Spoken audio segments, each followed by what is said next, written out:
We'll stand for the flag. I pledge allegiance to the flag of the United States of America and to the republic for which it stands, one nation, under God, indivisible, with liberty and justice for all. We have a moment of silence, for the steel mill workers down at the plant. If we could just take a moment of silence for the workers who lost their lives and those that are still injured.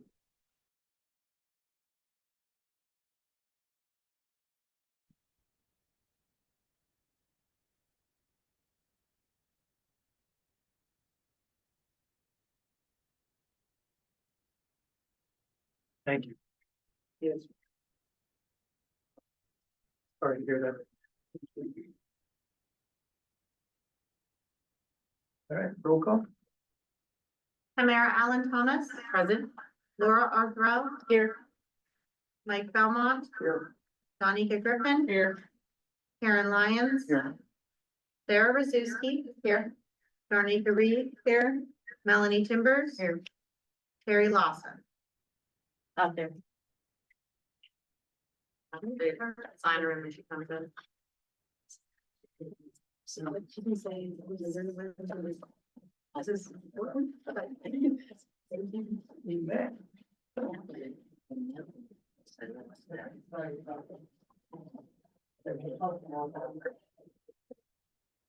I think there's a birthday in the room.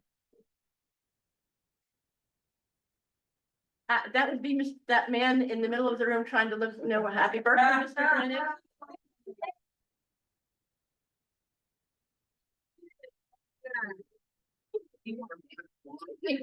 21 I'm here.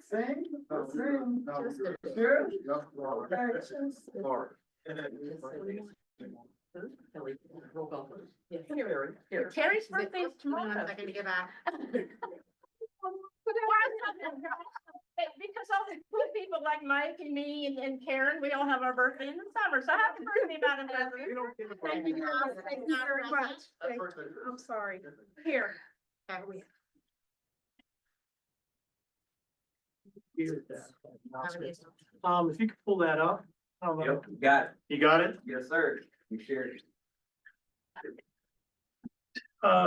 Sharing is not- Just to give everybody a background, some information, over the last,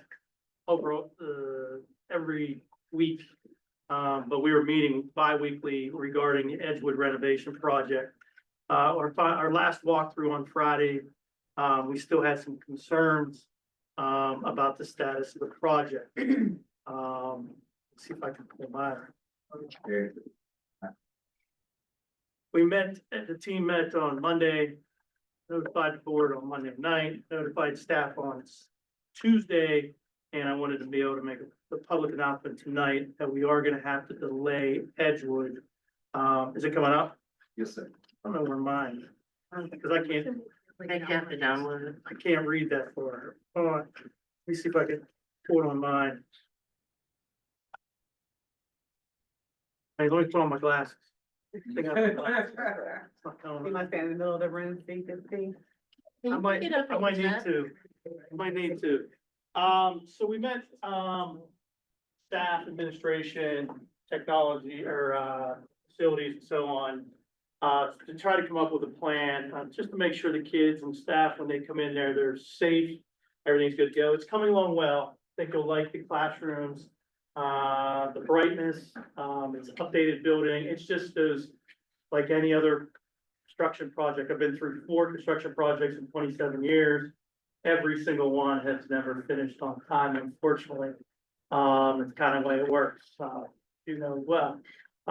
So it's not what we want to do. Is the last court case scenario. And I know, Dr. Mans and Ms. Collins have been constantly down there doing walkthroughs, looking at things and checking things out, staying on. And of course, Mr. Bridge is always down there checking it out. It's coming along well. We'll be good to go. And we said we better be good to go if we're gonna pull this off. So just, we come up with a plan. We may come up with some alternate things as well in there that we can do. I actually had some great suggestions from a board member this week as well. But we're looking now for the staff. I have 2 slides. One's for the staff. August 18th, 19th, regular in-service at the high school. Clerical day, Edgewood staff work from home, and that's already contracted. Working from home. You come in the 25th to the 28th, set up classrooms, pre-K orientation. Kindergarten is 10, 11, is that correct? That's Okay, I correct. did that right. Pre-K 11 to 12, there is transportation for kindergarten for those listed. And no open house, on August 28th, that will be moved to October 30th.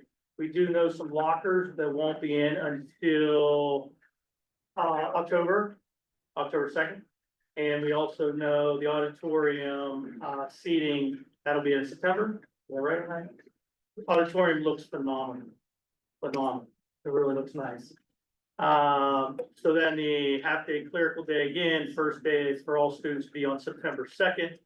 And then there's the open house. That's for staff, if you could hit the next one. Yes, sir. And thinking about the students and families, just what they need to know, again, the pre-K orientation on August 28th. Again, transportation will be provided for kindergarten, pre-K 11 and 12, and no open house, half clerical day on the 29th. And first day for all students, school for all students on September 2nd. Again, open house on October 30th. Ms. Mann, does that look correct? All right, so that's kind of what we're looking at right now. It wasn't our desired scenario. But we have enough hours. We did double check.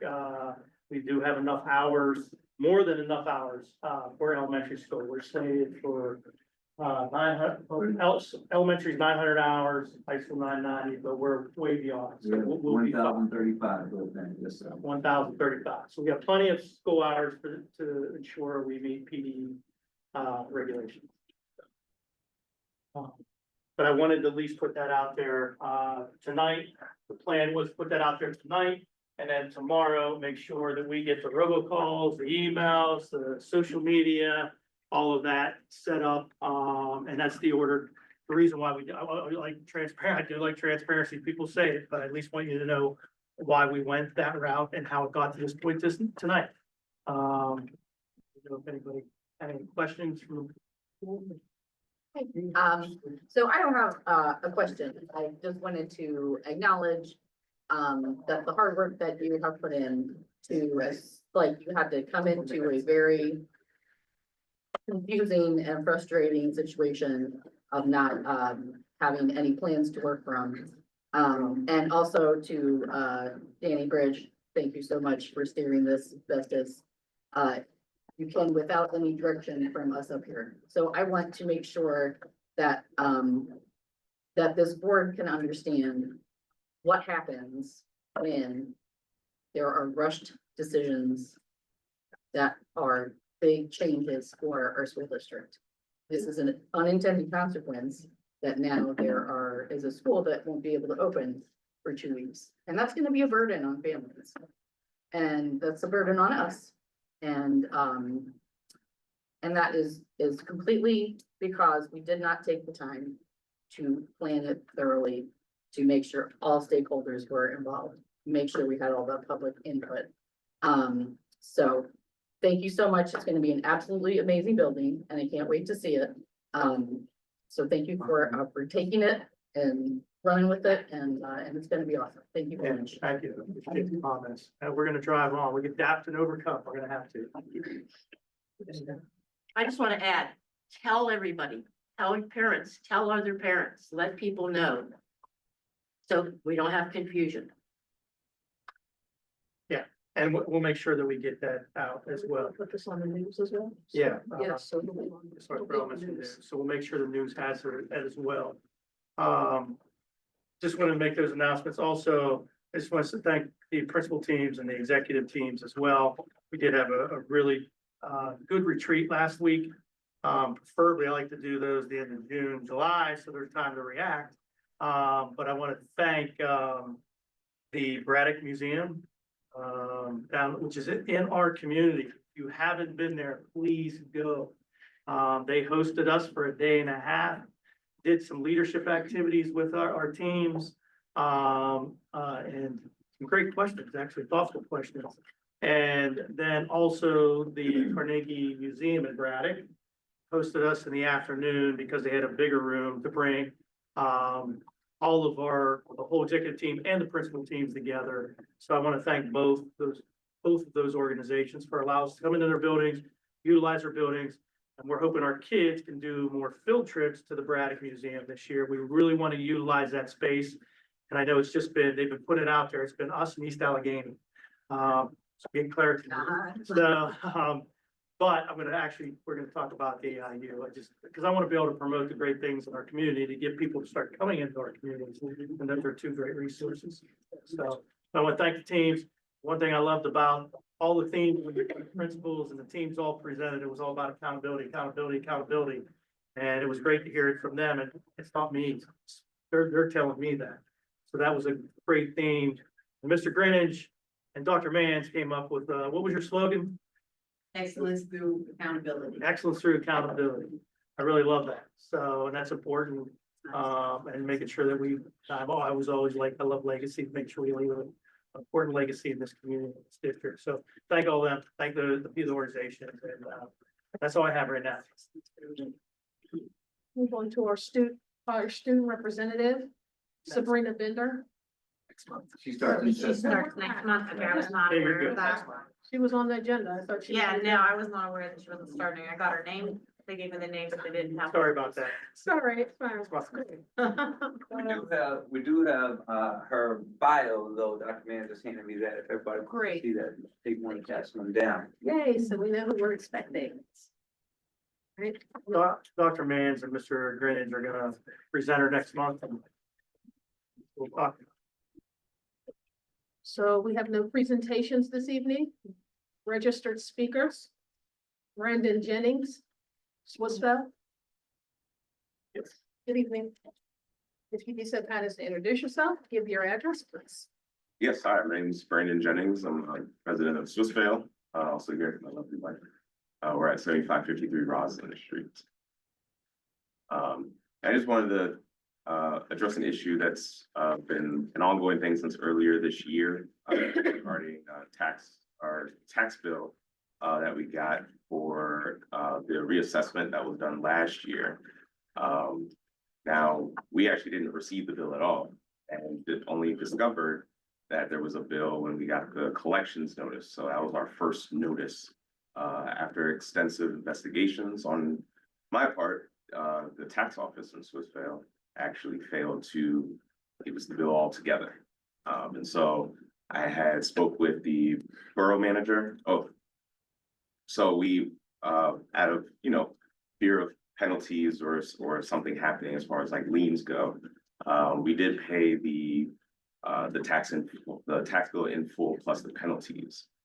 Now, we had a conversation with our borough and was able to work out, because we weren't at fault for failure to pay since we didn't receive the bill. The borough was gracious enough to waive the fees and reimburse. And then, so we contacted the school board, tried calling numerous times, didn't really get a response. At one point, I was even told to handwrite, well, not necessarily handwrite, but to type a letter and mail it to the board, which seemed a little weird in 2025. I did that back in May, called up to follow up with if there was any resolutions, didn't get any responses until maybe around June or July. I was asked to submit all the information that I had for our case. And so submitted the paper trail of everything that, the tax office just straight up didn't give us a bill. So by the end of it, the only kind of seemingly resolution is we were told that's just kind of how it works. I was even just simply provided a copy, I guess, of the tax law. And the response was, I guess, the board just follows tax law, which frankly found a little condescending, because the tax law just kind of talks about how penalty assessments work, which wasn't in dispute. The issue was we never got the bill. And so that's kind of where we're left at now. And so I would just, strongly encourage the board to reconsider. I don't even know if there was even a meeting or hearing related to this, but yeah, just wanted to share that and see if there was any recourse that you might have. You leave your name and information and I'm gonna contact you. Yeah, sure. Yeah. I really appreciate that. All right. So, Yeah. thank you guys for your time. Thank you, Appreciate Brandon, it. for bringing this to our attention. Robert Flanagan Bay.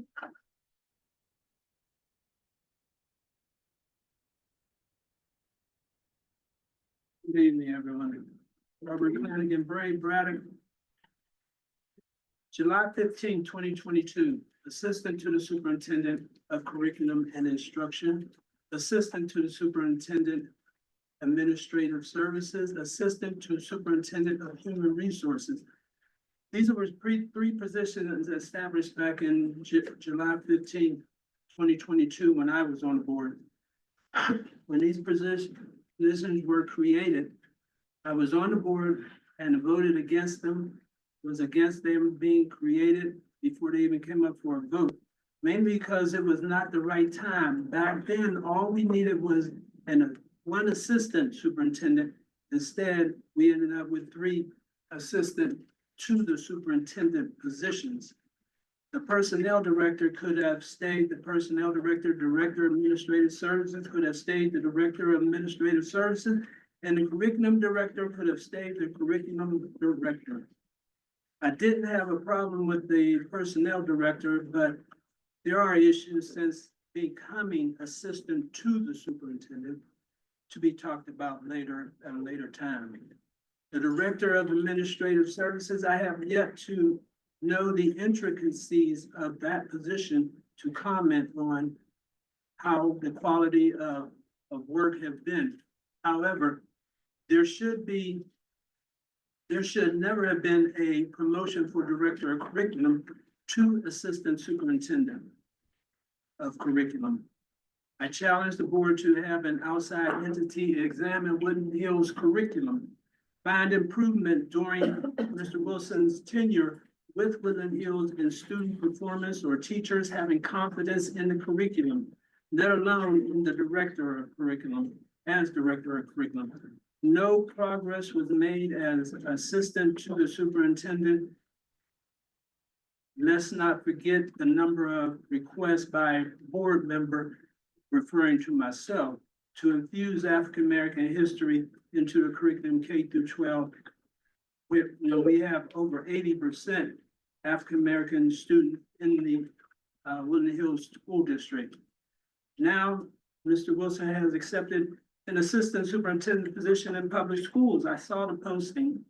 He got his increase, pay in greener pastures. Let him stay there. Give this district a chance to enhance its curriculum by hiring someone new. I don't know if evaluations have been done concerning job performance.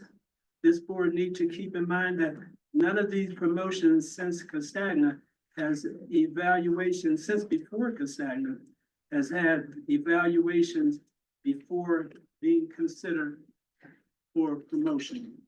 Thank you, Mr. Flanagan Bay. Any other registered speakers? Kelly? Yeah, sorry. Right. Yeah, I registered to speak, but You registered a public comment, I think. Well, you registered a public comment. Okay, that's coming up next, that's next. Yeah. That's all right. No more registered speakers. We'll move on to public comment. Yeah, I got 2, I don't know if one's online, 2 signed up online, Wayne Jones. Okay, Wayne Jones, we're doing person first, Mr. Dr. Jones. Good evening, everyone. Good evening. So first of all, I'm Dr. Wayne Jones, the founder and CEO of Dominus High School. I know some of you I've met, some of you I've spoken to, but it's great to get some face time with all of you guys on the board. The purpose of me being here is to follow up on a letter that I had shared with the board and also Dr. Maluchnik. And so I'm not going to go into great detail in regards to what was shared because you guys have access to that, but I do want to give a high level overview of what I shared. And in doing so, I'd like to urge you guys to consider voting, to consider one of the 2 proposals that I did share with you. So more specifically, August 2nd, 6th, and 11th, I sent an email and a few letters to the superintendent and also to the board. In those letters, I proposed that Dominus High School would lease space at the Impact Center temporarily while our permanent location located at 703 Rhode Road in Wilkes Township would be completed. In that proposal, we were offering to pay the district $25,000 per month to lease the facility, generating nearly $500,000 in total benefit this year, combined with capping enrollment at 10 Woodland Hills School District students and waiving tuition of those students from the district as well. The second option, and which is not our preferred option, however, is to operate our school temporarily at CCAC South, where we would also cap Woodland Hills School District enrollment at 10 students and waive tuition for those students at that location as well. Additionally, we would be responsible for handling transportation, any operational logistics, and ensuring there's a no-cost impact to the Woodland Hills School District. The arrangement would still provide approximately half of the financial benefit of the Impact Center lease.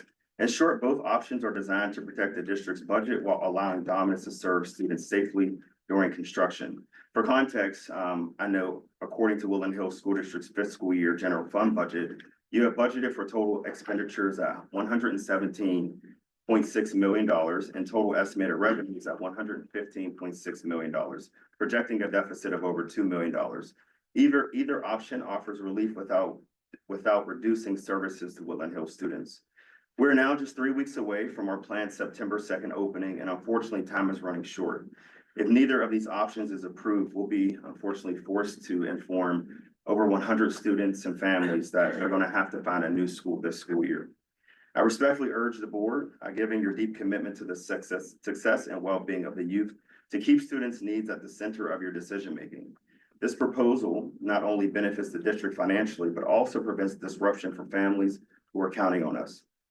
I'm hopeful you will consider adding this proposal to the agenda for a vote tonight so we can move forward without any delay and keep students where they belong, in the classroom and not searching for another school.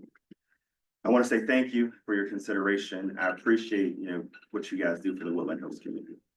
Thank you, Dr. Jones. Appreciate you. The timer ahead of me. Yeah. Did I do? 26. Oh, I might have hit it slower than you or something. You just didn't do it. All right. It's okay. He was done speaking, so it's all good. We have registered, we have. We have another online register or public comment, Sierra Island. All right. She online Sierra. too? Hi, are you guys able to hear me? Good evening, Sarah. Okay, perfect. Hi, how are you guys? It's Sierra Allen, Turtle Creek. I have some questions about the Edgewood delay. Did you guys consider the homeschooling temporarily for those couple of weeks, like providing the Chromebooks out? And if so, why is that not an option? Do you mind if I call? Yes, and I could probably answer his questions tomorrow if you want me to give you a call, but those are things that we did consider through discussions. Yes, if you would please give me a phone call regarding that.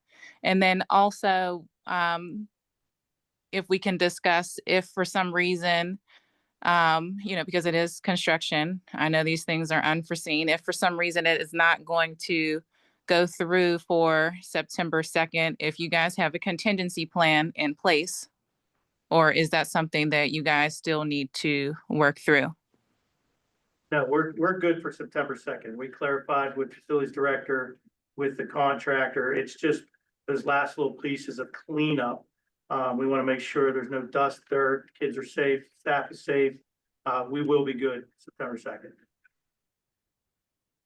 Okay, if you could give me a call tomorrow so that way we can go through that in more detail, I would appreciate that. And if there would be any chance, trust me, we'll have a contingency plan in place and I'll make sure you're aware of it. Thank you. Do you have my phone number? Oh, yeah. Just give me your name and then I'll look it up. That way you don't have to give it to me. I think I got it. Do you have it? Almost every board member probably has my phone number. That way you don't have to give it over. There we go, really quick. I have it too. We got it. Anybody can, but I would greatly appreciate that phone call and thank you. Please don't forget about me. All right. I won't forget about you. Thank you.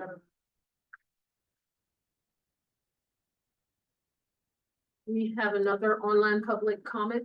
No, we have, well, yeah, we have two in person. Brandon Oh. Jennings. Okay. Wait a minute. Oh, That's it. No. you did, oh, wait. Brendan's Oh, phone. you were signed up, okay. Oh, and I thought you You said. signed up for both. You did registered speaker and I look under public comment. So you're right. Okay, so we have Robert Flanagan Bay as a public commenter as well. That is. That's not. It's not there right now, so we can't, Okay, I double checked. okay, thank you. No problem. I would like for the board to really consider putting public comments also at the end of the meeting. It just doesn't seem fair for the public to hear you discuss and vote on items. And then at the end of the meeting cannot get up and discuss with you or make comments about what you voted on. Rather than having to wait till the next meeting to be able to do that. And especially if it's the legislative meeting, you gotta wait a whole month practically before you come back here to make comments. Yes, there's email, but people want their comments public, on public record. Especially again, while it's fresh in their minds, what you just voted on, what you just discussed. So please consider putting the public comments at the end of the meeting also. Thank you, Mr. Flanagan Bay. We have another public comment online? No, that's it? All that I have That's all? signed up, let me make sure nobody just signed up. All right, thank you. We'll move on to board matters. And I'm just gonna put on the forefront after board matters, we're gonna skip the voting items, so we don't have to wait to the end, okay? All right, board matters, 3.1, we seek to approve the send Laura Arthurel to the PSBA PASA School Leadership Conference, October 19th through October 21st. We'll seek 3.2 to motion to vote on the August 20th, 2025 agenda calendar items by consent. 3.3 will seek acceptance to the June 11th, 2025 agenda setting meeting minutes. 3.4, we seek acceptance to the June 18th, 2025 legislative meeting minutes. All right, we'll skip down to 17, section 17, for voting items. Are we voting online, Kelly, or? Okay.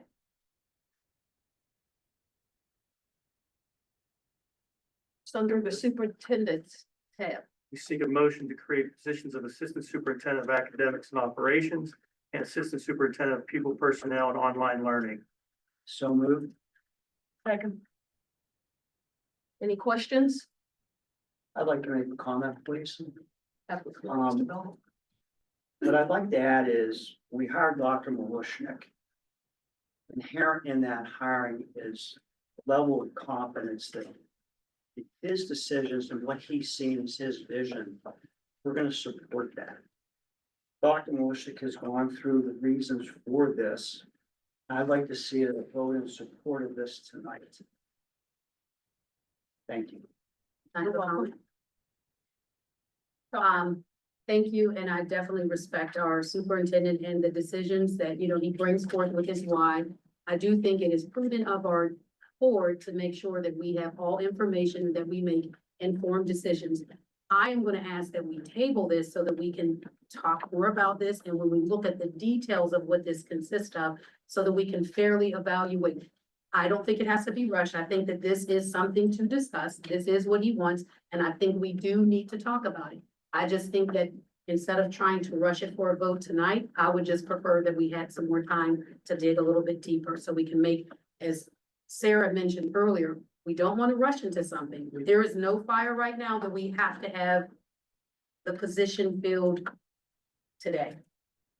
Agreed. Doctor, thank you. Anyone else have anything? Any comments? I'm gonna comment on, is there really a need to vote tonight?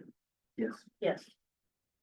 absolutely, like Yes. so it's Something I- detrimental that we we should- say yay or nay tonight. I honestly, I'm gonna be very honest, I thought we weren't voting until next week, allowing us additional time to investigate. I mean, there's Okay. just, So this is what we'll do. This is a personnel matter and I do believe we have to. we do. So let's go. So But we have to go out of here. This is personnel matter. So tabling requires, that if it's a table, we don't have to discuss. Personnel matter. So we need to leave.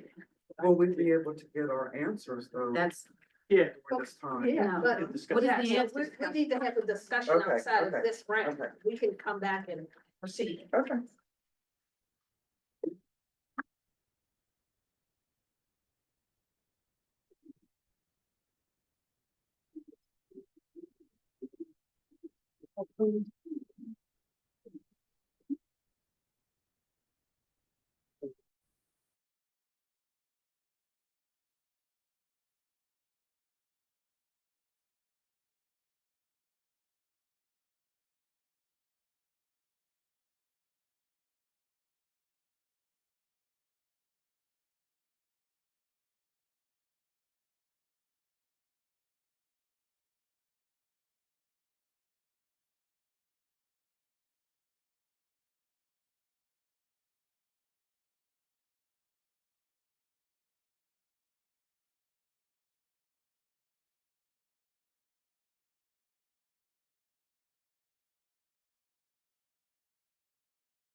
No.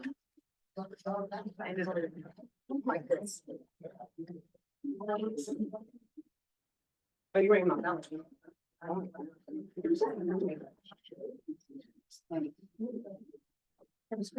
want to thank everybody for your time. I didn't think I would come back to a full room. So I thank you for your time.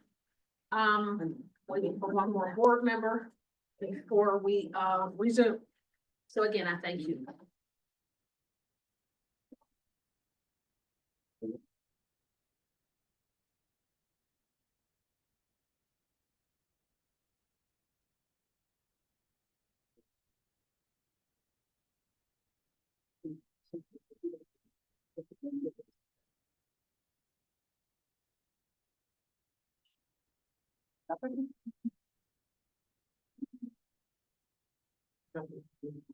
Yeah.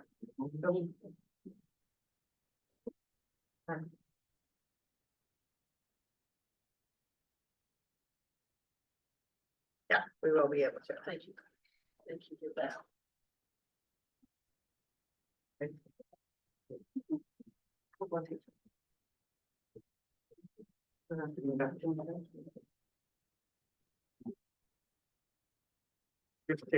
That's ready. You need to, Somebody. get another motion and another second for that. Yes. Okay, so it's ready.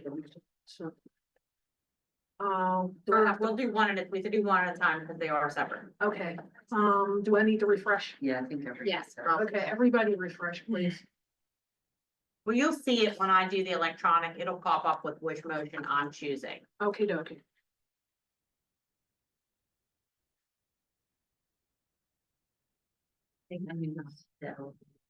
Oh, it's dead. We just. I think I knew mouse.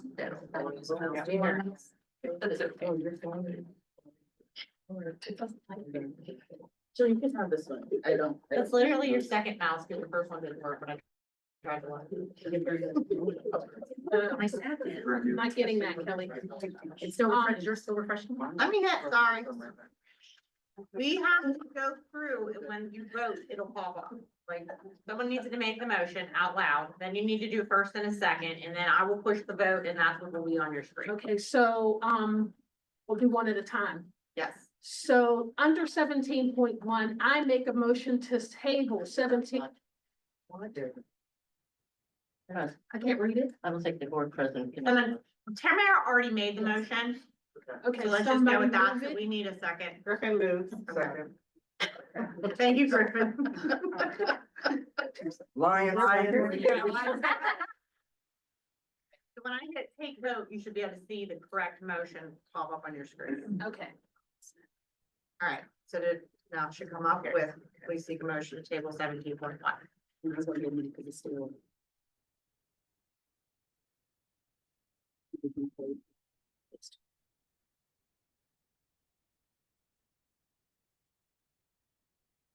Did it pop up? Oh, hang on, Kelly forgot what she's doing. It's been a hot minute since we've been. Right. Now it will. Let's take another step. All right, not a problem. Wait a minute, something just happened. Yeah. No, that's not what it says. Technology is great, what's not. It says. You better just do it. Okay, so we have to, Oh, because it's It giving says- me the original 17.1. yes, yeah, but then underneath is a line that says the motion is the table, so. Oh, yeah. Okay, so that's how we, Yeah, okay. the there we fine go. print, yes. All right. Very good. Okay, so how it pops up on the screen from bottom to top, Okay. okay? Do I need to read this? No? Yeah, voting is open. From, to table 17.1. Thank you for leaving so. Yeah, I just figured that'd be that. So now rest scroll just. Yeah.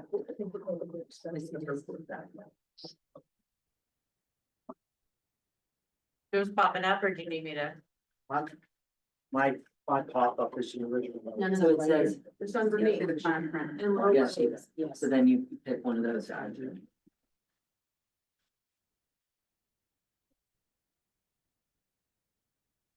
Closing online voting?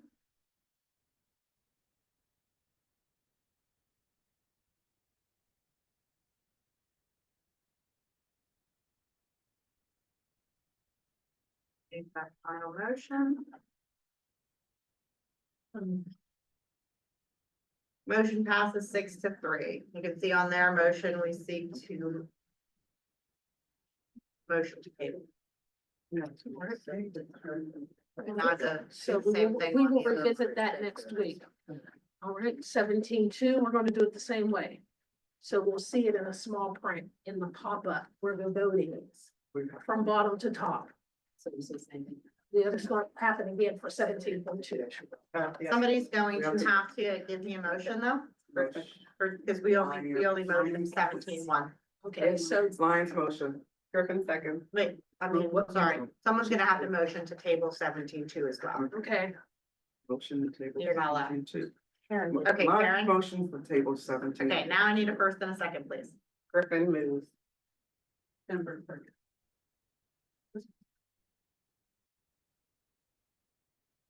Okay, opening online voting to motion to table 17.2.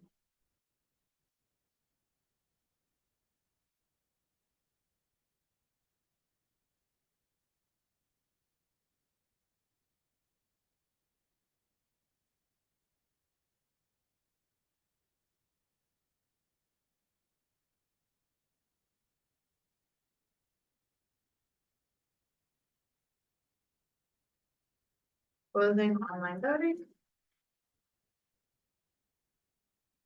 You can write music, log.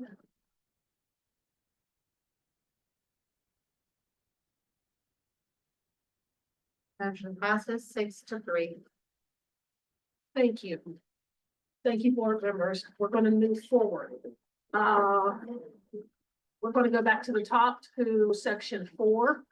Is that where we were at? Woodland Hills Impact Center. We don't have anything under the Impact Center, do we? No. All right. We're gonna go to tab 5, curriculum, Dr. Wilson. Yes, ma'am, All thank right, you. not a problem. Thank you. And thank Good you. evening, good evening. So 5-1, we are seeking approval of the Woodland Hills School District Pre-K Counts Child Care Collaboration Agreement. For those that don't know, we have responsibility over 5 total pre-K counts classrooms. Each of them has 18 students in it. We specifically run 4 with our own staff, and then we partner with Heritage to run a 5th.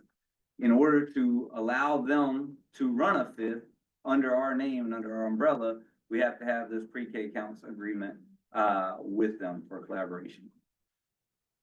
It's an annual thing in order to get the funding and in order to give them the funding that we need. Any questions? I have a couple real minuscule questions.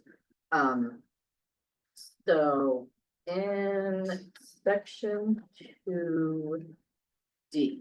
Oh, man, I was not ready for Yeah. section 2D. I kind of wish I'd have gotten that one in advance. So I can know where I'm going. So it's the selection of students. The children selected will comply with the point system established, which gives preference to those in at-risk categories as outlined. Preference will be given to 4-year-olds who will enter kindergarten in September 2026. Just because I know that there was a couple of parents that had tried to register their 3-year-olds not this year, previous years, and were confused, like showed up to the school, they were like, here we are, but had never gotten a confirmation because the preference was given to the 4-year-olds, so there wasn't room for the 3-year-olds. I just want to make sure that, and barely has anything to do with Heritage, but make sure that that's communicated. Yes. That 4-year-olds get the preference. Absolutely, yes, ma'am.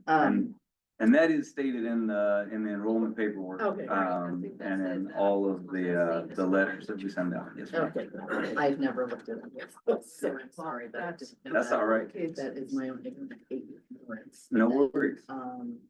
Just had a question, who is the Woodland Hills Pre-K Counts supervisor? If I had to guess, I'd say it's probably you. That's Eddie Wilson. Okay. See my name on a lot of things. All right, thanks. Yes, ma'am. Any other questions on 5-1? Okay. 5-2, we seek approval of the Woodland Hills School District 2025 to 2028 comprehensive plan. Many of you have attended one of the 4 different public meetings that we held, or the answered surveys we sent out. I presented last week on the comprehensive plan, what the planning process has been and what our areas of focus would be, but I'm happy to answer any additional questions. I have a couple questions. Yes, ma'am. First, on the steering committee page, can I recommend us not list individuals as board candidates, just community members or parents? That's a little, I don't know, we should do that in particular. And then I did see for IEPs for special needs students, is there anything that's going to be focused on as a physical challenge? It's listed a couple of times here, but it says it's not a focus. Is there a reason why it's not? And then of course, there's a couple of typos and things like that throughout the document, so you need to double check that, but more so for special needs. Is that ever going to be considered as a goal, work towards, especially, you know, So- math? Yeah, I mean, my response to that would be that it is always a top priority and that we have a special education department that is focused specifically on our students with IEPs and their needs. And so it is a stated goal without including it in the comprehensive plan that goes above and beyond targeted assistance, which is what is part of the plan. Donica, let me take me back to the steering committee. What did you So on the say? steering committee, so on page 3, like, can Yeah, you read board candidate / community, Carlton? board The candidate? position role. Yeah, Okay. so I think. And that, when they showed, they stated on the sign-in sheet, This is who Or- they yeah, are. but This is how they I- fit in. you know, I feel like we can. Yeah, that's I not think how- it's a good reason to, a good way to let people know that everybody across the district has participated, But parents, actually, I mean, educators. Tim Reed is not a board candidate, he was That's what he put on the paper. Well, That's and what you that, said, and okay. that, to be fair, could have been what he put on the paper 4 years ago in that plan, which was when he was. So Right. the feedback is well taken. We Yeah, I mean, can, if we wanna, especially other Simply say districts community. listed as parent, board member, community member, let's just try to be, I don't, cause this is a document that's gonna stay for until 2028. Do we have to have this tab? Does it have to have a position role tab? in it this does. document? There, Okay. there has to be a position, role, and there has to be a building, group, or organization. Okay, I understood the and building so- group portion. Yeah. So you could just Okay. eliminate board candidate for him. Right, and That's just right. put community. Absolutely. okay, I mean, we put everything else out there, so I don't see, yeah, I don't have an issue with it, I'm just saying. put it out there. This is the first time I'm involved in this comprehensive, but personally, I just don't have an issue. I got If that needs to be corrected and he's not board candidate, to take him off. Whoever is, and wherever their other positions are, organization or group or building. That's not. Yeah, the state just wants to see that we are involving as many groups of stakeholders as humanly possible. Yeah. And we like to get as detailed with that as we can with folks that agree to that, but point is well taken, happy to take it off. And there was a couple areas, I could, like, you were saying, hey, where's the spell? Yeah. They, like even I think in one of the areas, the goal has, Wilkins, and it should be Turtle Creek, so there's a couple of this. Probably take them together, to provide. That'd be great, thank you. I think I'll go next week. Any other questions on 5.2? Mike. Yes, sir. First of all, I'd like to thank you for running the point on this. It's important work. Happy to do it. Is there anything you'd like to share with the room, a highlight or two, or a takeaway you had from this process and what we ended up with? Yeah, it's a great question, sir. So this is the second time that I've run point on the comprehensive planning process. The highlights that I will name in terms of the process are really just the biggest highlight is we started much earlier this time and we made a concerted effort to ensure that we had public input at all levels. Including, under Mr. Zuski's recommendation, creating and sending out a survey specific to our charter and non-pub families, which gave us a lot of insight and, information and data. We partnered with the intermediate unit. We partnered with the Consortium for Public Ed to ensure that our data was all matching up and that the analyses were not just what I thought the data was saying, but that they gave us an analysis. So all of that to say, the feedback received on the comprehensive planning process is that if we can start earlier and involve more people, then we're in a better place. And it went much more smoothly this time than it did 3 years ago. Feedback in terms of the actual plan itself, I named last week, but just for anybody else in the room and anybody else online, we had kids in the building. Our district, much like many districts across the United States after COVID, has seen a spike in chronic absenteeism. And on average, there are several articles, you can go to any of them and Google chronic absenteeism since COVID, and you'll see bajillions of articles nationally on the spike in chronic absenteeism. Our district is no stranger to that. And our best school right now is seeing 1 out of 3 kids missing a month of school. And no matter what we do, from 9 a.m. to 4 p.m. or 8 a.m. to 3 p.m. or 7:20 to 2:20, depending on your grade span, no matter what we do in that time, if the student's not there, what we do isn't effective. And so our number one priority over the next 3 years is get kids in the building. And we've followed several, you'll see in the plan and on the PowerPoint, we have enlisted several researchers and we followed several examples from Attendance Works, as well as from Parents as Allies, and the best practices of our own Allison Klein and Danielle Zarisco, who have reduced their chronic absenteeism by half over the last 3 years, so that we can expand that to the entire district. So that's the number one lesson learned. Yes, sir. Thanks, Maddie. Absolutely.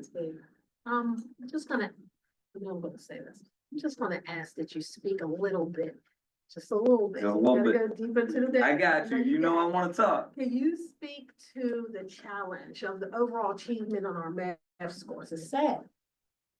Yeah, absolutely. So, I mean, the challenges are myriad. And I think that there are many things to name in terms of the challenges with our math. The primary one being that we rely heavily on either curriculum out of a box or curriculum that was created 20 years ago. And if we're relying on that, then we are doing our kids a disservice and an injustice, because we're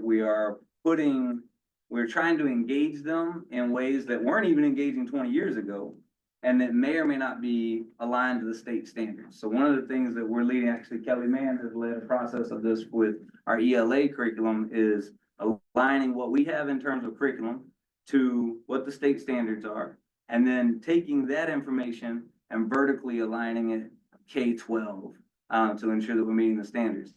That's one thing, but I do want to name the other thing real quick, and then I'll promise I'll hop off. You're good. We also, like most districts that are predominantly low-income districts and predominantly students of color, we have seen massive racial achievement gaps since well before I got here.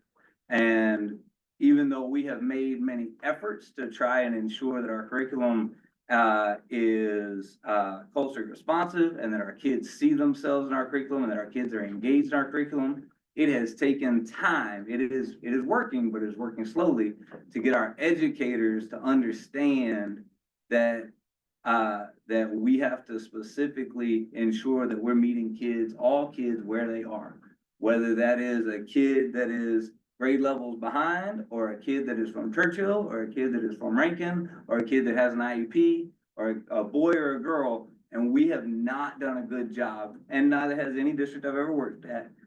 We have not done a good job of differentiating to our scholars and ensuring that they feel welcome, seen, and included, especially in mathematics. And in mathematics, as we all know, because everybody in this room at some point has said, I'm just not good at math. Even I have said, I'm just not good at math, because math is a very cut and dry subject. And if you say that and nobody is there to say, yes, you are, and I am here to help you, and I'm here to pick you up, and this is a thing that is designed to help you, then it's real easy to shut down there. And so we haven't had double-digit proficient or advanced scores with our mathematics, 3 to 8 for the PSSAs, Northern Algebra 1, Keystone for our African-American scholars since I got here. And so we're going to specifically ensure that we are seeing growth in for our scholars, especially our scholars of color and especially our scholars, from low income backgrounds. You mentioned, we talked about accountability. When we say about accountability, and that accountability doesn't mean just for admin, teaching staff. It means students and families, raising those standards and expectations, because, working, that's why I love working with Dr. Iverson and in Wilkinsburg. It was all about raising the expectations and standards and believing and trusting that our students, our families, and our teachers are gonna live up to those That's right. standards and expectations. And then also making sure that we're personalizing their educational experience as early as possible, preferably right, after third grade, and looking at flexible achievement groupings, and they're probably tired of hearing me say that. But looking at the data, making sure that we're personalizing their experiences, particularly 4 through 8. Because those could be the make or break years. And so those are some things that we have to do, but priority number one, got to get them to school definitely, and continue to build meaningful. We say relationships, but I always throw the word meaningful. They have to be meaningful relationships. Your best teachers may not be the best at pedagogy, but if they can create meaningful relationships with kids, they're going to want to be there every day. And those are, so that's the thing. And I'm telling you, a second grader will know if it's meaningful relationship or if it's fake. That's right. So that's our job and that's our responsibility and that's our task at hand, and we're gonna rise up to that. And I'm sorry, go ahead. And to double click on this idea of instructional leadership that you named, Dr. Milishnik, we are also, you'll see in the PowerPoint and the comprehensive plan, we are setting higher expectations for our principals and school leaders around instructional leadership and feedback for our educators. And that has, any principal in here will tell you, you feel free to talk to them, that prior to me, that was not a priority. Them doing walkthroughs, feedback, keeping it in PAE TEP, making sure that our educators got the feedback that they needed. Several of them were doing it and doing it well, but it was not systemic. And so we have created system-wide processes and expectations for our principals, where they are now going into classes, even AP Calc BC, to talk to educators about proper pedagogy and about how to really engage our kids and make sure that lessons are differentiated. Because after this AA, I'm just gonna touch and go. But after reading that the kindergarten AA student score, and only, that was the part, and only a kindergarten AA student scores above a 50% in the 50 percentile. That's Yep. crazy. And that's, I double clicked on, I keep saying double click, sorry. I reiterated that to our staff at the opening day last year. Our scholars from every one of our 12 communities come to us at the same average as the kid in Fox Chapel, as the kid in Kentucky, as the kid in Washington, DC. And then our sense of urgency and our lack of rigor, joy, and relevance drops that down throughout. And so we're gonna focus on bringing it up. Good focal point. Yes, ma'am. Thank you, Dr. Wilson. Dr. Allen Thomas and then Ms. Arthur. Go ahead, Ms. Arthur. Our literature books are 19 years old. And they were top of the line at the time and cost about $150 a piece. I can't imagine what one would cost right now. About 600. And I worry that we have to get away from those big fat books, but Yeah. at least it was something you could rely on. But if our teachers want to differentiate, they've got to get lots and lots of materials, and then we have to worry about copyrights and that sort of thing. How are we going to get, because in my opinion, the publishers are not necessarily elevating their materials to what our kids need to read. It's the same stuff over and over again. And for our teachers to seek that stuff out, it's gonna mean a lot of photocopying and all that stuff. How are we going to get those materials to our teachers? And the beautiful and simplest answer there is we're gonna rely on our amazing educators when they do have time. So you all approved something like 16 curriculum writing positions over the summer, and we have the best educators in Pennsylvania, and they use their summertime and they get paid from us to then go and find the best resources to use and to make sure that their curriculum is engaging and is differentiated beyond anything that we could purchase from a Houghton Mifflin or a McGraw-Hill. And where did, it's getting those materials in their hands. Yep. If I want to use Dr. King's drum major thing, how am I gonna get massive copies of it? I was running as a copier, do they have that allotment? Oh, no, so they have that a lot. So we have a partnership with both Comdoc and Wilson Printing. If they wanted to literally print things, but then if they want to purchase things, they just request that from either their school principals, or if there's no money in the school budget, but it is a curricular item, then it comes out of my budget. And I haven't said no to a request for a curricular item in the 5.5 years I've been here. I've not had money and I've had to go find money, but it's my job to go find money, and if our educators need it, we get it. Yes, I'm ma'am. worried about that. Understood. I am not gonna make this, I know you don't mind speaking, but we don't. I wanna make sure it don't. Stand here and just, keep talking about this, but this is obviously an important topic for a district, and when we talk about finances and recruiting people to come here, this is the things that parents look for. They wanna make sure, is this an educationally sound district that I will set my child up for success? And so one of the things, again, thank you, I think everyone who played a part in this, this is not an easy task. And you have to be courageous to be able to deal with the challenges, because it's not always pretty. And you have to be able to have thick skin to say, we didn't meet the goal. My question is, how much are you guys using, and I'm kind of speaking to you and our administrators, about PBOS. We recognize, and I'm in the district too, when you are already starting so low, we can't say someone in 10% is gonna be 80%, but what we should be able to say is how much they're growing. So how do you capitalize on that? Because when you start dealing with the morale of a teacher saying, all you keep telling me is what I'm not and what I'm not able to do, then how are you building that community of sense of belonging, and that I have some skin in the game and I can see some progress? Great Yeah. question. That's, Yeah, do it. PBAS, we were one of the first schools to use PBAS Yes. in 2005, 6, I don't know. I like PBAS because for years, No Child Left Behind was all about achievement, That's what. proficiency and achievement. Yep. I'm sorry, but I wasn't good at science, so that's probably why I didn't become a doctor. But, it was always expected, but it was nice when Obama changed that to where it was about growth. Yes. We all, and I look at all teachers, and I said that, even in our meetings, I said, we're all in the profession, we should expect every kid to be better at the end of the year than the beginning of the year. And the great thing is, PBAS has evolved so much. Now you can look at it as a school level, then you can look at it as students and teachers and all the way down. Yes. And sometimes you have to have those hard conversations Yes. with staff too, and say, look at your PBAS Yes. scores, because it's consistent. When you see the same consistency, that's a good conversation. Yes, that's how I do my data checks. Yep. That's honestly, that, you can't dispute what is said. And I've also had to counsel, obviously, staff, because it shows your historical Mhm. data. So just something as we're looking at this, because I know that plans, we're pretty much saying the same thing every year for the last 10 years, right? But we have to do something a little bit different to make sure we get different results. So I just encourage, I look forward to hearing some more about that growth. For and how sure. we're moving.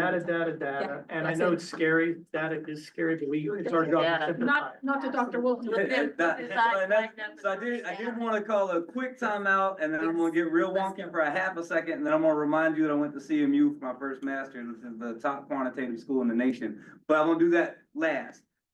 PVAS, for anybody that doesn't know, is Pennsylvania Value Added Assessment System. So it takes the norm curve of our standardized assessments and it creates a norm curve equivalent. So it meets that if you have a kid at the 40th percentile, it is more challenging to get the kid from the 40th percentile to the 41st percentile than it is to get the kid from the 10th percentile to the 11th percentile. But it's more challenging to get the kid from the 10th percentile to 11th percentile than it is from the 60th to the 61st percentile. And so it makes all of that even and fair, and anybody that then has scores, then it says, all right, so you specifically, Ms. Lyons, you had honors English 7, and your kids came in at the 60th percentile, and they left you at the 62nd, but then Ms. Reed taught English 7, and her kids came in at the 30th percentile and they left at the 35th. Her PBOS is actually better than yours because her growth was higher. And so that's what Dr. Allen Thomas and Dr. Malushnik are saying. We have to use that growth. And one of the things, the first thing that I brought into the district was NWA MAP, which is a nationally normed assessment that compares our students to students all over the US. And they just put out new norms. And if you look at our MAP data, we're growing a lot. our achievement is not where it needs to be, right? And we talked about that, right? We haven't been double-digit achievement for African-American students since I got here, but our growth has surpassed anything we ever saw in this district before I got here. And I am happy to share that data too. And so we keep growing, and as we grow, we're gonna get there. And then I'm just gonna add that it may be something to consider is that creating an alignment, because a lot of times we have these national tests, but if they don't align to the state test that we're held accountable for, then we need to look at a new test. The other reason Just I love something- the map, that's Yeah. right, is But it, just, again, if we're still not seeing it, We're then we seeing might this, need but to. it's showing this. So Yep. look at something, there's some things out there that I know Dr. Malishnik and I both can, kind of like, hey, here's some Yeah. things that I know that I've used that really give me what my PSSAs are, even if it's not good. That test did prepare me to say, yep, that's exactly where we were. So I think that's something else to kind of dig deeper, so we can see the results we want. that's what I love about MAP, because you can pull projected proficiency after the middle of year test, and it aligns to what, oh, Okay, we're not it going. was 1%? Okay, this is the whole data meeting, let's stop. Yeah, it aligns, that's great. So last reminder though, when we're talking about data, I did go to a quant heavy school for my master's, is the #1 quant school in the nation, CMU, and I love talking about data. So we can do this all day long. It's a shame that all three of our elementary principals aren't here, so we can make a big fuss over the fact that all three elementary schools brought their scores up. They sure did. They are here. They are, all three here. I know, Sure did. they sure did. Congratulations. Good transition, good transition. I love it. Let's see. Any other questions on 5.2? Hey, I'm here. Look, my time is your time. That's right. 5.3, we seek approval to submit the school-wide improvement plans for the 25-26 school year. I've included all of the school plans there, as well as the affirmation statement, which needs to be signed and submitted before September. But I've invited the principals here to speak to any questions you might have on their specific plans. I've reviewed them, and I think they're all well done, and I think they are all high quality. But if you have any specific questions you'd like to ask, the principals are happy to answer your question. Question. Yes, ma'am. Maybe it's not this, but how, are the class sizes going to be reduced or are they increasing? Because that may cause problems, right? Mhm. So are we reducing class sizes? Principals? So the staff at the schools is staying level as it did last year. Okay. Personal belief. I don't know, some people are different. I like to keep, especially the early grade below 20. So if financially we can continue to do that, we should try and do that. Now, I know sometimes it's gonna fluctuate here and there, just a tad bit up and down, depending on our situation or the school choice and things like that, but I just believe the little grades, you're starting from scratch. So you're saying that's our goal is to be at 20 Or less. or less? That's right. I mean, I'm just thinking of last year, maybe they were a little bit higher. Yeah, and if they start getting higher, we're gonna have to enforce it. Yeah. But at least in the early grades. Well, I say that because sometimes that could be why some students aren't learning because they're not getting the attention, you start increasing that size. Somebody's getting left behind. Agreed. Somebody, because they're kids, right, and they need attention. And if you're not getting it, I'm not paying attention to what you're saying up on that board or however you're interacting with them, so that's why I'm asking. I just sort of thrilled to have like 35, she's good. That's right.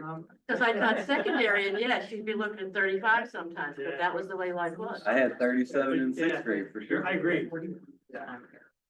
Let's stay on the forbidden path. All right, let's do it. Any other questions on 5.3? 5.4, we seek approval to renew our partnership with the Pittsburgh Penguins and US Steel to offer their Reading Champions program to all Woodland Hills School District third grade scholars. We talked about this last week. It's been an amazing program. We want to continue it.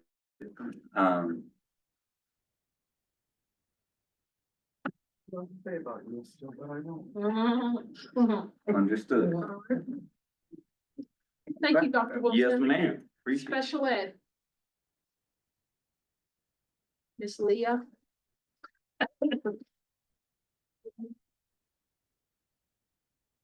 Good evening. Good evening. Now you can see me, I'm not behind the podium.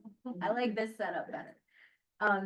Agenda item 6.1, we seek acceptance of the special education settlement agreement as attached. Thank you. Thank you, Ms. Leah. Pupil personnel. Dr. White? Jesse. He pops in. I would just like to name that I did not go to CMU. But I did go to Pitt. I did get my reading special certificate up here, and I did got that. I did go to Slippery Rock, I did. All right. All right, we seek approval to renew the contract between HSAO and the Woodland Hills School District. 7.2, we seek approval to accept the agreement between TCV Devereaux and the Woodland Hills School District for SAP services. 7.3, we seek permission. Any questions? I'm just rolling. We seek permission to renew the partnership with Duquesne University for the Bridges to Health program. They just provide in-services for our nurses. They provide services like asthma clinic and things of that nature for us. 7.4, we seek permission to renew the partnership between Hoop and the Woodland Hills School District for trauma-based services. And then 7.5, we seek approval to renew the contract with One Nation Mentorship Program. I actually have to update that document. Jill pointed that out last week, so. I'll update Big quick question.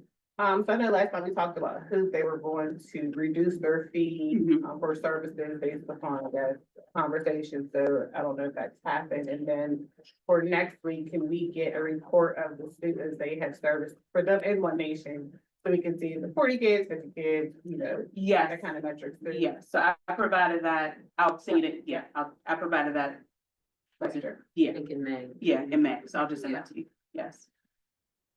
And Julian, where do you guys at with the loan or with the grant? You wanna come up? Yeah, sorry.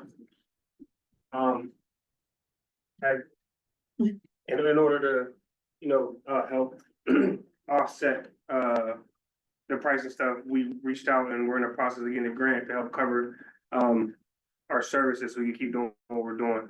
It's very early on, we submitted everything. We probably won't see the end of that till end of the year, not school year.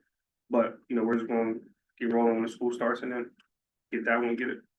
But to answer your question, the cost was reduced. Yeah. Yeah. Now, is that grant based upon our student numbers? Like, is our information included? So if we were to not approve your contract, it would make you lose the grant, or they're kind of not two of the thing? Probably. Okay. Cause it's, we only apply for it to fill in the gap that we're not Right. gonna receive from you guys. Cause we still wanted to be able to do it the way we've been doing it and serve all the kids that we serve. Right. Okay. So I won't provide names, but I'll just send the, Right. yeah, Yeah, right. A little. yeah, Yeah, I was gonna say. Right. yeah. Any questions? All right, thank you. Thank you, Dr. White. Personnel. Excellent. Motion, we'll be seeking a motion to approve the above items on the board meeting on August 20th, 2025. As you can see up there, leaves, retirement resignations, hire professional staff, hire non-professional staff, authorization to transfer BDR mentor actions and authorizations for miscellaneous positions.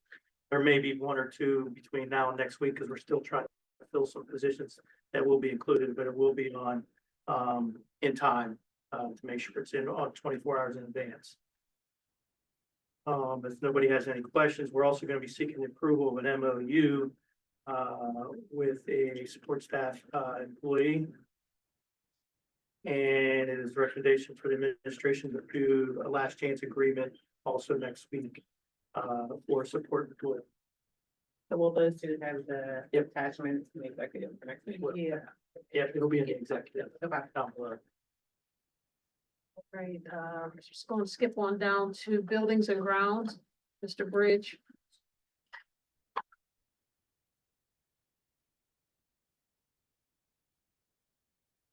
Good evening, Good everyone. evening, Danny. Sure.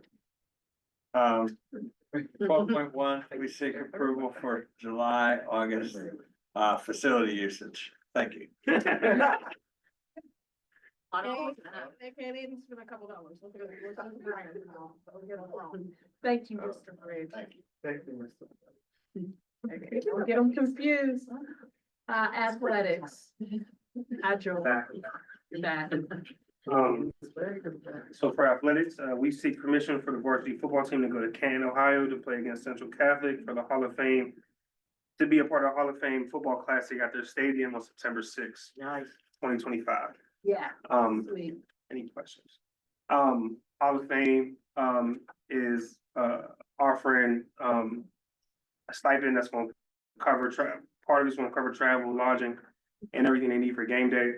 And the football boosters did a great job fundraising. They're covering the other costs, for the charter buses. They're driving up Friday, actually gonna go to the Hall of Fame that night, have dinner on the Hall of Fame. Hall of Fame will offer them dinner at the hall. Stay the night, wake up, get themselves together, play a football game and come on. You guys got to do this before, or just first time? This is the first time I know about us going to Canton. So they're putting on this is the first year the Hall of Fame is putting their football classic together. And we're the only non-Ohio teams that's going to play, so it's exciting. Super Good. exciting. Yeah. And I just want to say thank you for all the hard work. You know, I know you put a lot of money in, time, money and effort into just the program, football boosters, our Yeah, kids. yeah. And Joel, I appreciate you. I appreciate One you. thing I must say about you. you're Thank you. consistent. Well, there's a group of them. Coach B's killing it. I don't know how many of you guys know, but they're at football camp right now. Mhm. He got 92 kids down there, Oh, he had 92. Not including our son. not including AJ. But there's 92 kids down there. I don't know if there was 92 kids down there when I was there, so, and we got 30 kids in a part of our middle school program right now, so. He's built it back up. We got a lot of good things going. Parents seem to be killing it right now, feeding the kids every day, so there's a lot of people working to make that thing, go the way it's supposed to go. Thank you for this exposure. Our kids need this. This is going to mean a lot to them. Absolutely. Thank you, Joel. Yep. Library. Where's Oh, Dr. Hay? She's Not away. here, yeah. Okay, so So they applied for a $500,000 grant from York K. Mellon Foundation, to go towards the Rural Library renovation. Oh, okay. All right. Looking forward to seeing Dr. Kate next week and hearing a little bit about that. Legal matters.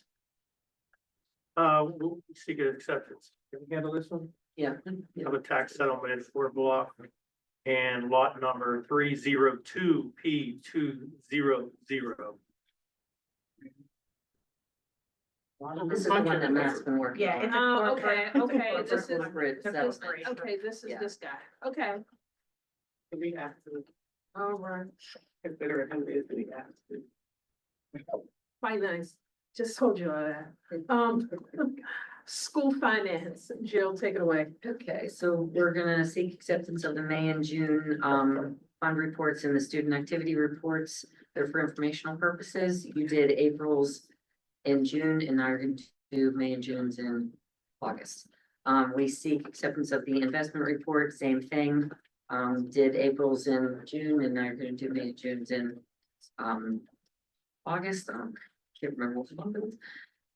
We're gonna have ratification of the bill list, 121 pages of the bill list, because we paid a lot of bills since June 18th, but that's normal, it's 2 months worth.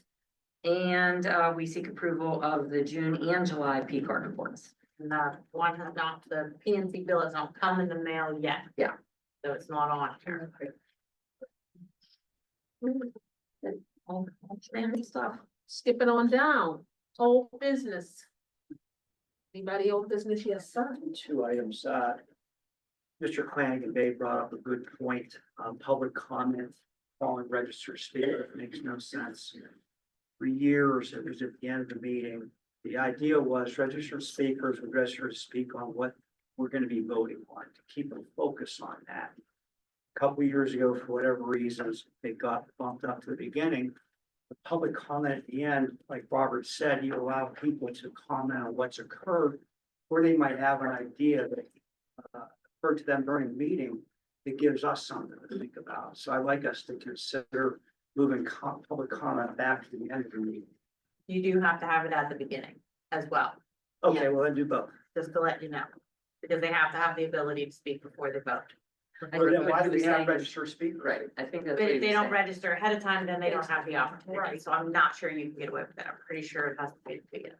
No, what he's saying is registered speakers just don't have that, you have public comment. Oh, so get rid of registered speakers and have two Yeah, public. Cause you have public Yeah, comment at the that's- front, that's how it public was. comment at the. Yeah.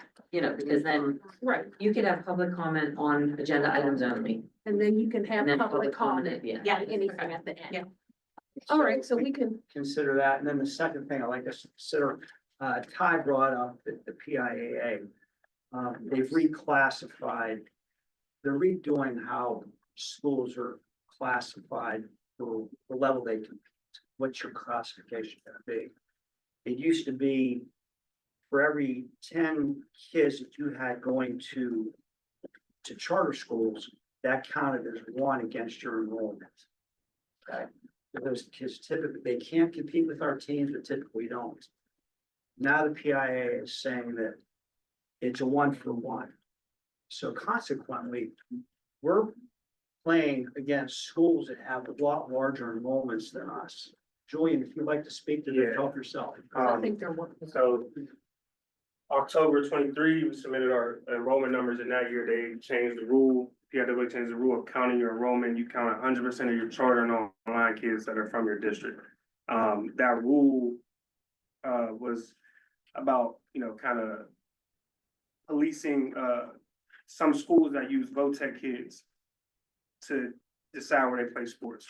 And that rule punishes schools like us, schools like McKeesport, Still Valley, Still Rocks, who have charters, who have a lot of online kids that go outside of our district for education. And because of that, our sports teams have to compete against the Seneca Valleys, the North Alleghenies, the North Hills, these legitimate 6A schools who are graduating 800 to 1,000 kids, and we're graduating 200. So, our kids who, because of that rule, can't compete against our, neighboring schools who are, kind of represented at the same level in sports. We got to go out to these other communities who have kids that specialize in these sports, who have huge complexes specifically dedicated to these sports that these kids play year round. Our kids don't have that. So from middle school on up, in a lot of areas actually, pretty much outside of football and basketball, we're up against our kids are up against a huge wall when they go to step on the field. And it's disheartening for our kids. We don't want to have to lose programs and turn kids away because, here they are, they do love this game and they want to be a part of it, but here you are playing against kids who have been playing against their 8 years old. They can afford the AAUs, they can afford the travel teams. And, all you get to do is play for your school. You want to play for your school, but, it's difficult and it's just not fair. It's not safe for our kids. So that's the fight Ty's been having with the PIAA to get that rule changed back. So if we passed a resolution stating our position on it, that would give Ty support. Yeah. And then Penn Hills and Keysport, some of our neighbors see Yep. us doing that, they're getting affected too. The hopes that they do that and the PIA's attention to a level playing field. You asked us to create a resolution for next week and add it to the agenda. We can do that. And I've been meeting with state legislators, I mentioned before, as much as possible. If people don't realize, and please talk to your representatives, there's 500, almost, was it 499 or 500? I always 500, 501, something like that, 500 school districts in the state. There's literally less than 20, maybe 25 at the most that have the issue that we have. Trust me, most of rural Pennsylvania do not have 15, 20 charter schools in your backyard. Somebody has a disagreement in Somerset County, my buddy's a superintendent. They're not go driving their kid to Greensburg, which is probably the closest charter school. So if you could talk to your representative, it's literally a group of schools outside of the Pittsburgh area and a group of schools outside of Philadelphia area that's getting hit by this hard. So we'll just keep fighting that battle, and I know Ty's been fighting it. I read his letter, it was spot on, so we'll keep plugging away. The resolution might help, like you said. Yeah. And the other neighboring schools will catch on. Yeah. Thank you, Joel, Sure, for that. absolutely. That information, thank you. New business. Any new business? 3 sentences. I promise I'm gonna be quick, I'm tired. All right, let's go. I know now that we have moved to a lot of electronic things, we're not sending out letters for like welcome back for each building to maybe put the parent letters and information onto the website. I know just as a parent, we said go to Power School. Power School, the app is not updated with their schedule. Only Power School Online is, so that caused a lot of confusion. Even for the transportation, the First View app is not working right now. However, the My K-12 app is working. So there's a little bit of disconnect between the things we're telling in the letter and what's actually happening. So we can put that online, and also to make sure that the buildings are putting on, new updated parent handbooks, not old information, so make sure the right phone numbers, right dress codes for, uniforms. People were concerned what colors do we wear, what colors do we not wear. We have new people in the district, so just to kind of do those small cross and T's and I's on information for parents, but especially since we sent out emails and texts, what we sent out kind of is not working. So for them to know how to actually get their kids scheduled, how to actually check their bus information, because they don't get a letter anymore. That's not happening this year, and we're a week away. So can we just be mindful? Only because I struggle. I just froze my. My kids are brown. I'm sorry, I can't, no, I can't hone in on I that. know. But I definitely agree with that. Communication does need to be Yes. transparent and easy to use and updated. Especially with, schedules for middle school and high school, people want to see what's on there for schedule changes. It's better to be proactive now than to wait till next week and how. Right, have them ready so they don't have to get ready. Correct. I agree. Thank you. Anything else under new business? We might have to add next week, we do have a grant we didn't get on, Seeks grant. And something with athletics, athletic agreement possibly, so just give you a heads up on that, but we'll have more information and it'll be on our time. All right, so we'll look forward to that in an update. And lastly, the part we all been waiting for, we seek permission to adjourn the August 13th, 2025 agenda setting meeting. Recommend. Good night.